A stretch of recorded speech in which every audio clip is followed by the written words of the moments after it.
Welcome to the Deep Impact Investing Podcast with Kimberly Griego-Kyle of Horizon Sustainable Financial Services.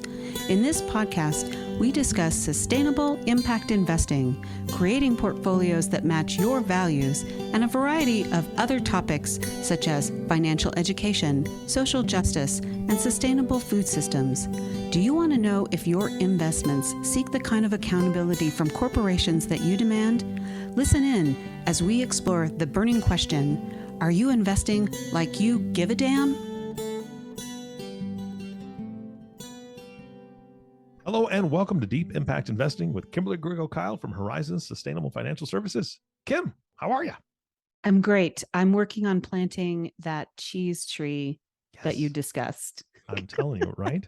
I would get so excited. And then on hot days, you have melted cheese for nachos. I mean, ooh, yeah, I don't know if that's how it works or not. But yeah, right. So some of our listeners may be a little confused about what I just said, but when we wrapped up the previous podcast, podcast 78, Eric threw us a weird bone about growing a cheese tree. So well, our guest on podcast 78, and now I've brought her back, is Elysabeth Alfano, CEO of VegTech, which is manager of an ETF called EatV, which I just love that ticker symbol. So Elysabeth, welcome back.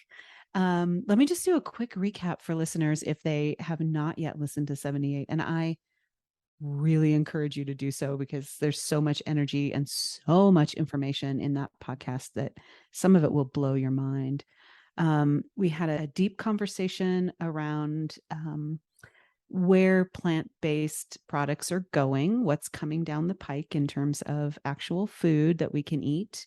We also, we talked about food justice issues around moving to a more plant-based diet. Not that we expect everyone to eat vegan 100% of the time, because that's just not realistic for most people. And as Eric and I said, cheese is a really big problem to do that. But there are so many amazing plant-based products out there, and the field is really growing. So let's kind of dive back in. Elysabeth, thank you so much for joining me again.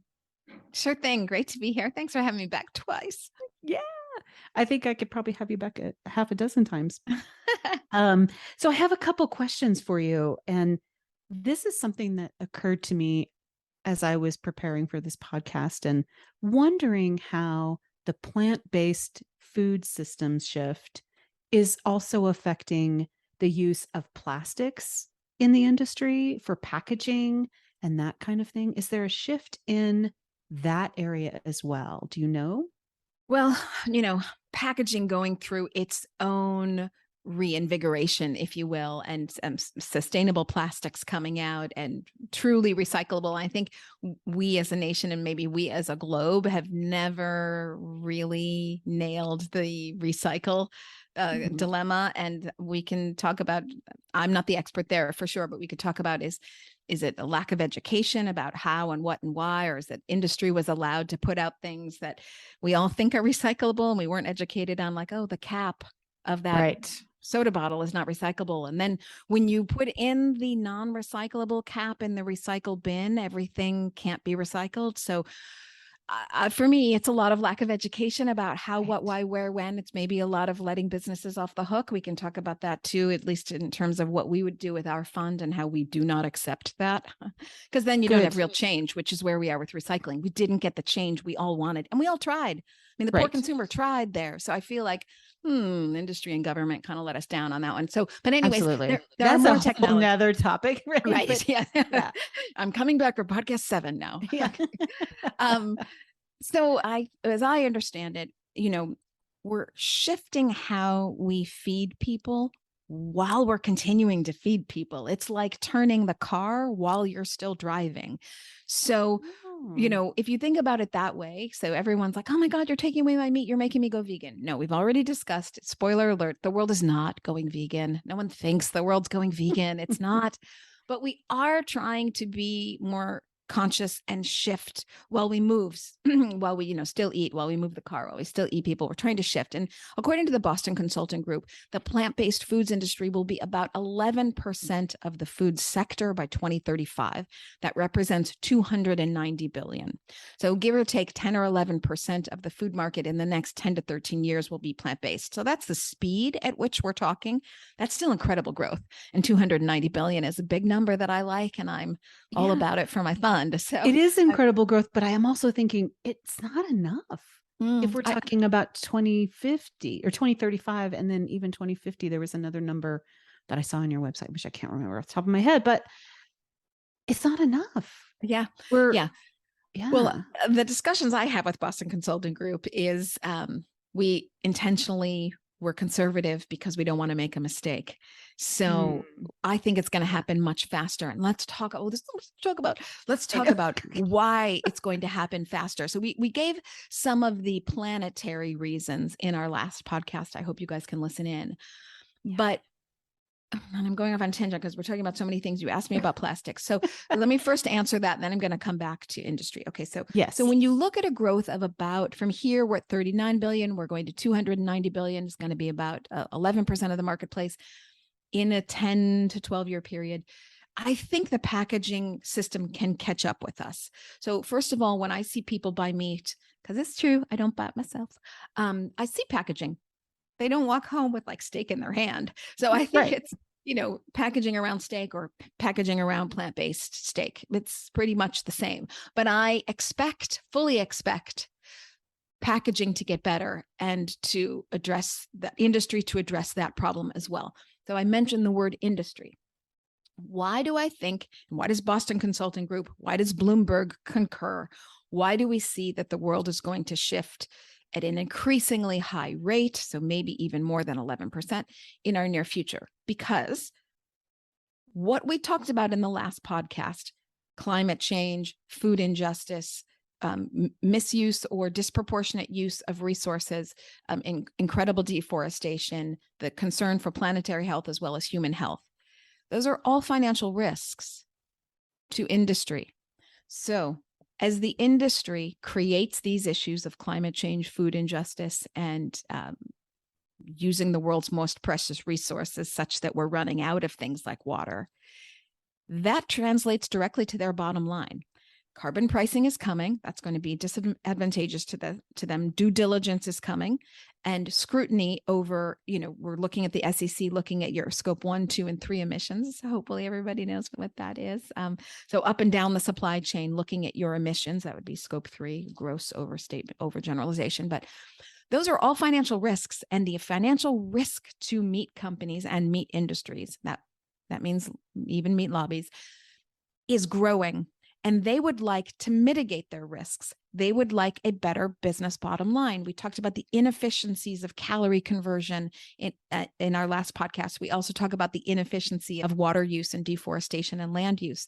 Those are direct costs of goods sold. If you can lower your cost of goods sold by having a more efficient system, what business person wouldn't want to do that? And unless you are a very particular individual, most people don't voluntarily say, oh, my real joy in life is hurting animals. No, most people say my real joy in life is making money. So if you can give me a system that makes money, I mean, business rewards efficiency. It's as simple as that. And animal agriculture is inefficient. Let me just say, when you say people are interested in making money, we're talking about the investing side. It's not about greed. It's not about, I must make all the money I can and not care about anything, because this is an investing podcast and you're talking about your ETF. Yes. And and so we do want to look, we do in all of our investments, we really look at the financial risk of a company in our portfolio, whether it's a mutual fund, an ETF, an individual stock. And financial risks also include, the issues around climate change that you just mentioned, and water. And these are all big financial risks in investments. So can I ask you some questions, the fund itself? 100%. And I'm curious, well, what I actually love is that you put all of your stocks on your website. what you Yes. currently own and the percentage in that. And most people will just throw the top 10 up there. But I'm curious about a couple of them. So tell me about the Anheuser-Busch stocks and the Coors stocks. How Can't is wait to tell you it? about that. Yeah, I mean, Okay. I'm not opposed to alcohol, and most of my clients are not either, but I'm just so curious about why that's in EatV. Okay. And I want to answer that in just 1 second. Yeah. I just want to put a little bow on our last commentary. We invest in the companies that we invest in because we think plant-based innovation solves some of the world's most pressing issues. And when you do that, there's a lot of money to be made and there's a lot of joy in that. So we have huge problems on our hands. We addressed them in the last podcast. And here we have huge solutions available to us. So we want to make sure that we drive capital to the companies that are solving these issues. And luckily for us, not only do consumers agree, Gen Z and millennials, it's their planet that they're inheriting, and they got the memo that things aren't good, but industry agrees, and so do governments. You don't have political legitimacy when you can't feed people. So food insecurity, we talked about it on the last podcast, is a big thing. So what are the major drivers? You have government, industry, and consumers all agreeing that they want to shift. That's why this is a mega trend. That's why this is going to be 11% or more by 2035. And that's why we wanted to bring EatV to the marketplace, because we wanted to let globally, I'll say Wall Street, if you know, the big umbrella. Right. There's electric vehicles, yes. There's alternative energy, yes. But we created EatV, and in doing so, we've created a completely new impact investment sector, and that's plant-based innovation, alternative proteins. And it is a mega trend for the things that we're discussing. So let's look at the fund. And if you missed it on the last podcast, we have 41 companies from around the globe, and we look at the entire supply chain. And we look at any company that is innovating to create with plants or plant-derived ingredients. Like we talked about precision fermentation on the last podcast, and that's only possible because of sugar, water, and technology and plant-derived ingredients. So even though it's making an animal protein, it's replacing animals. So it's in our fund. We'll talk about it in just a second, because Anheuser-Busch plays a big role in precision fermentation. We're getting to it, folks. We're getting to it. Yeah. So any point in the supply chain, if you are innovating to replace animals for what we have understood here to be sustainable consumption, because that's what it is, then you're in our fund. Okay. So who the heck is in the fund when we have this thesis and mandate? Well, we have 88% of the fund is food companies, but 12% is materials. We also want a sustainable food materials supply system.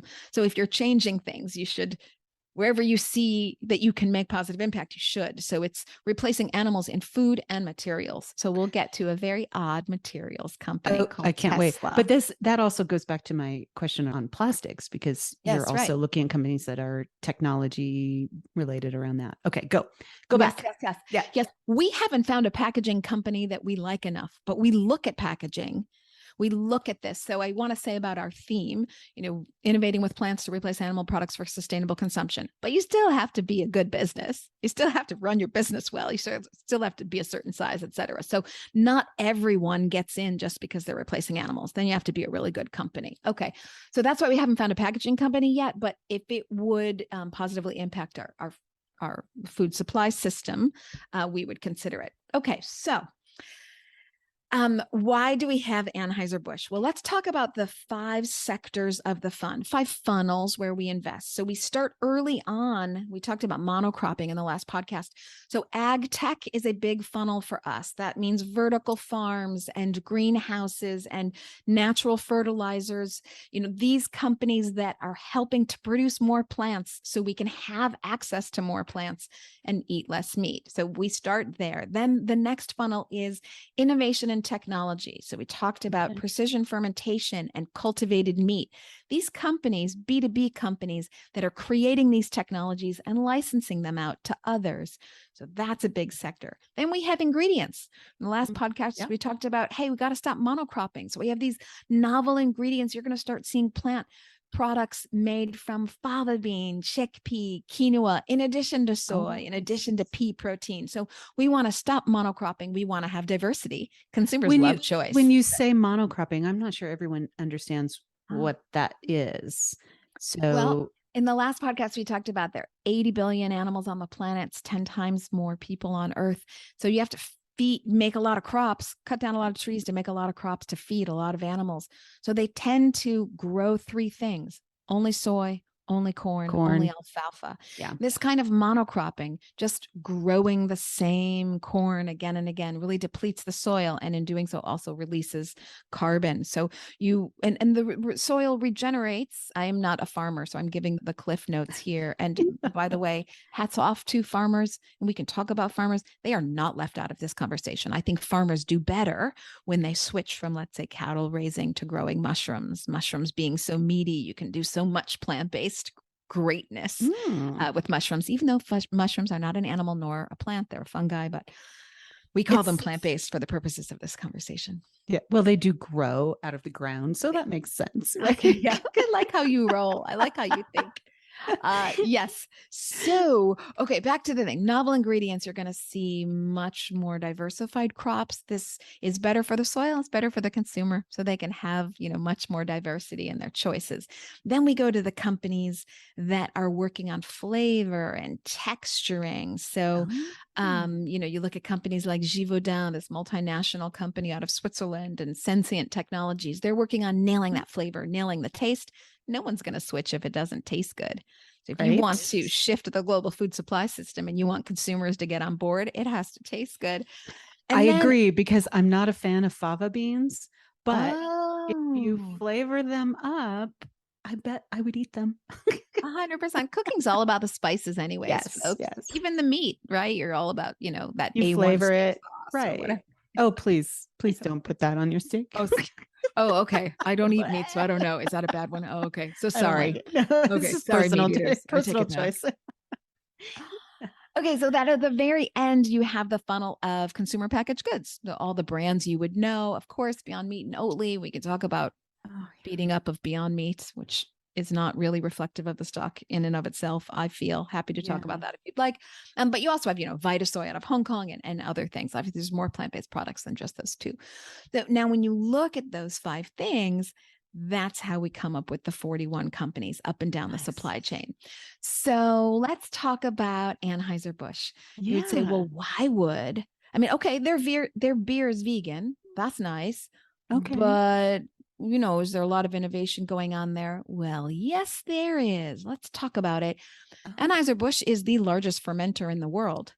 Who has the most knowledge about fermenting? It would be the beer companies, and Anheuser-Busch being the biggest. So they have been helping startups in the precision fermentation space. Got to listen to the last episode, folks. We talked phenomenal. About it. It's so cool. Remember I talked about that ice cream? I was like, you can go get that, Ray. They help them.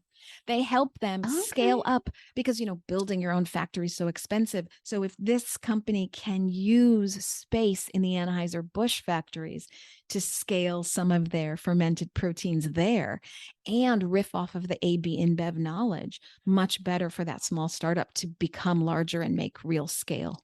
Come at scale. So they help the every company, which is doing precision fermentation egg whites so that you don't need chicken eggs, because, egg whites are in everything. They're like a B2B product in almost everything. So you really need to quickly replace that. So they're helping every company with egg whites. They're helping Perfect Day make Brave Robot ice cream. They also are, usually when you make alcohol, you have all this barley at the end of it, the spent barley that usually goes to animal feed. They are upcycling their spent barley to make plant-based barley milk. So they work with a company called Take Two, and they're producing plant-based milk as an alternative to not supporting the animal industry. They're starting to use their otherwise spent ingredients in an upcycled way. So that's why Anheuser-Busch is in there. They're actually, and so sorry, it's your own podcast and I'm not letting you speak. Right. No, it's fine. When I have a guest on, I want them to tell me all the things, right? But I am sitting here thinking, one of the questions I get asked a lot by clients or other folks, and of course now the SEC, how do we know that what we're putting in our client portfolios is doing what we say it's doing? And I tell my clients, the one thing about the impact investing industry, or, ESG industry, whatever you want to label it, is that I can call you and say, why do you have Anheuser-Busch in your portfolio? And you're going to tell me, and I'm going to pass that information on directly to my client. And they go, wow, that is so much more than I would have ever thought about a beer company.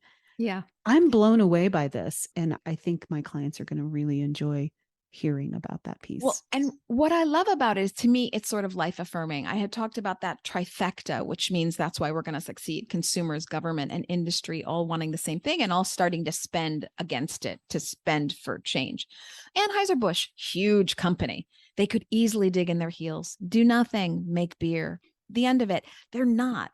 And we look for those kind of companies. Givaudan of Switzerland, also another one, Ingredion. We can talk about some more of these companies, but we look for these large multinationals that are directionally seeing that they can help make a change, and they're willing to do it. Anheuser-Busch not even involved in food. And here you see they're starting to put their imprint on shifting the global food supply system. To us, it's meaningful.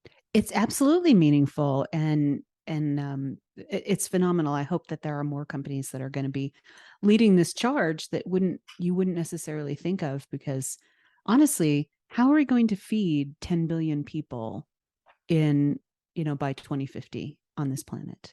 And I have to reiterate that. How are you going to feed 10 billion people when you're not getting more land and you're not getting more water? Right. We currently can't do that. We are forced to shift our supply system to be more efficient, or we can't feed that amount of people. Right. We're not feeding. We're really not feeding them now. No, we're feeding animals. Yes. There's so many people who are really lacking just basic life affirming, items, and, water, food. Yes.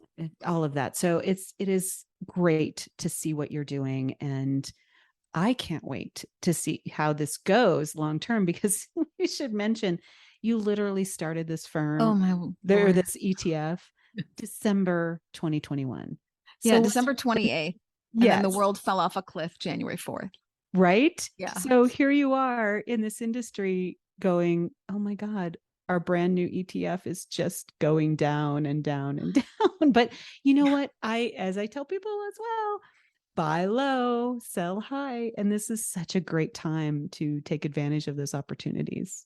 Well, so let's talk about that for a second. We're looking at potentially historically all-time lows for small and mid-cap firms, these smaller firms. So they've really taken a hit.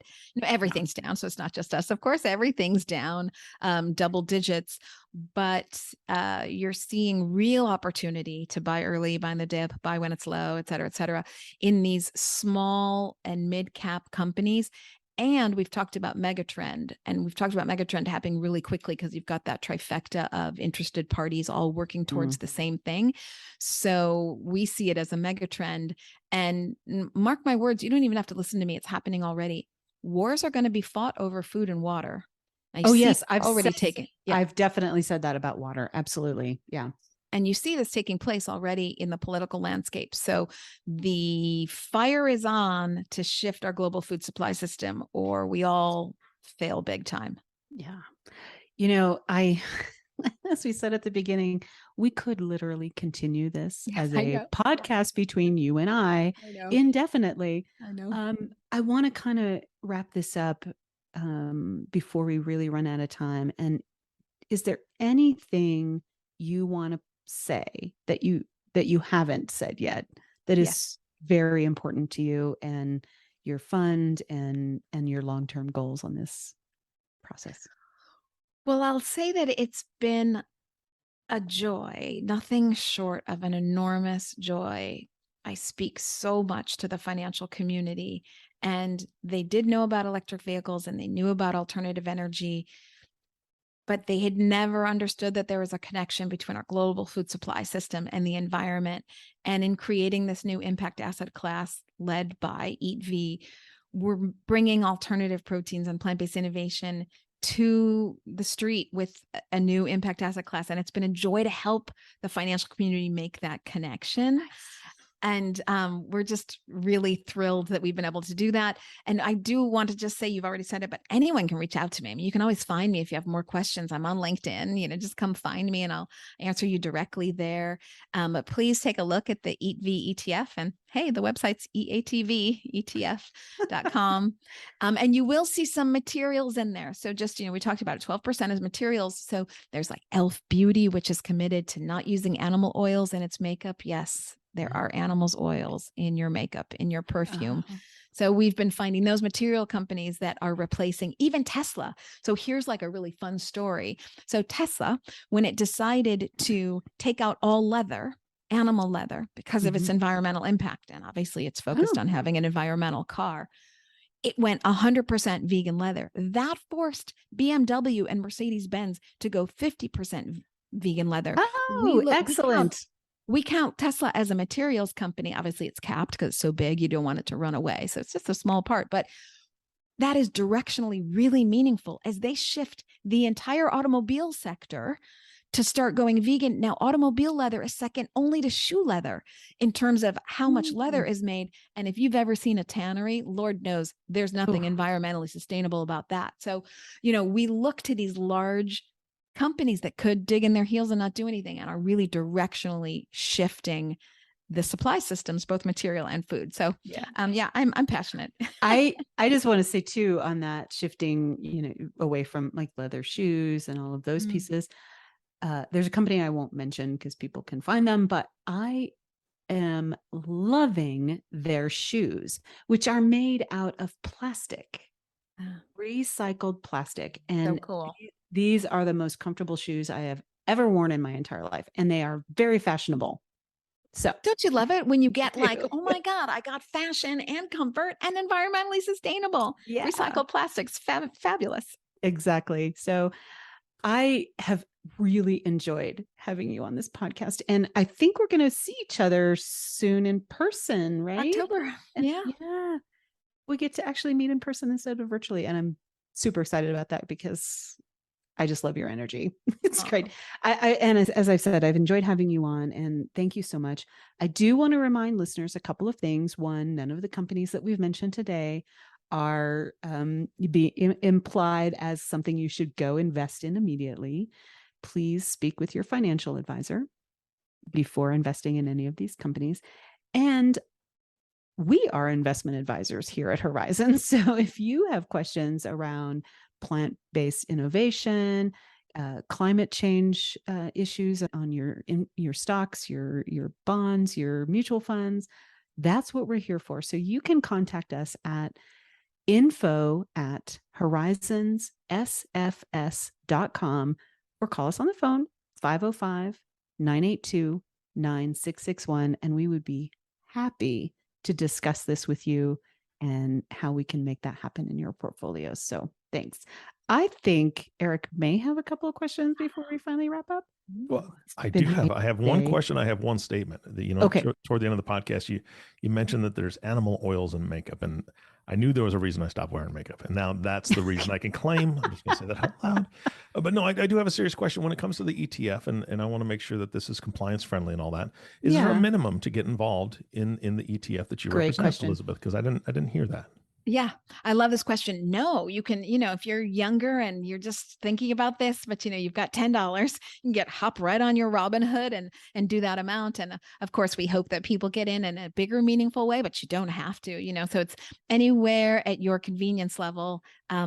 You do whatever you feel like. And you're available on a number of platforms. So, oh my gosh, Fidelity, Ameritrade, Schwab, E-Trade, all over the place. And you can find all this information at EATVETF.com.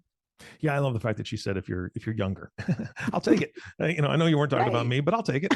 Oh, you're young. Come on, sir. So anywho, I am approaching the age where my doctor's going to start telling me to stop eating the red meat. So I'll be more on board at that point, but he hasn't said anything yet. But Are you also approaching the age where your doctor is younger than you? Because that happened years ago. That happened like a decade and a half ago. Are you kidding me? Yeah. He's a young strapping lad, and I'm just like, you're still eating meat, aren't you? Anyway, who knows? He could be much more healthy than I am. Well, I know he is. Anywho, well, again, Elizabeth, thank you so much for the time. Thank you so much for the information and the energy you brought to the podcast today, Kim. I loved this. This was fantastic. Thank you. Oh my for gosh, this two-parter, right? I'm so happy to have had Elizabeth on this podcast. It's just been delightful and fun and very energetic, which is great for me. Well, I hope that when you guys get together, you get to explore all sorts of different foods and break bread together that is vegan friendly and all that jazz. I know you guys are going to have a great time. I look forward to maybe we can post a group picture somewhere of the two of you together and hang out. Cool. All right. Well, thank you both again. And of course, our last thank you always goes to you, the listening audience. Thank you so much for tuning in and listening to the Deep Impact Investing Podcast with Kimberly Grego Kyle. If you have not subscribed to the podcast yet, please click the subscribe now button below. This way, when Kim comes out with a new podcast, it'll show up directly on your listening device. And we humbly ask that you share this podcast, rate it, and leave a review, as this actually does help others find the show. Again, thank you so much for listening today. For everyone at Horizon Sustainable Financial Services, this is Eric Johnson reminding you to live your best day every day. And we'll see you next time.